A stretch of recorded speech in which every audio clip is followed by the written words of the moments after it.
Kahit mag-advise na mali ang sabay na hinahataw ang same na MLM, wala tayong magagawa.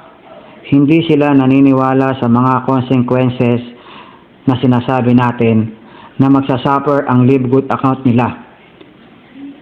Hindi na makakaangat at malalagas pa at ang iba ay iiwanan sila.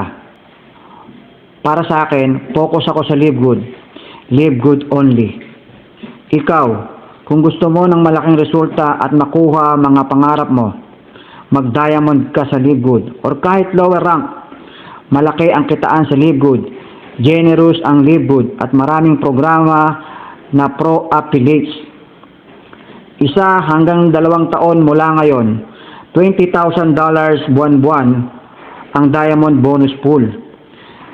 Times 10 kasi ang sales ng company 2 years from now dahil sa co-op, member-to-member program, and fundraising program.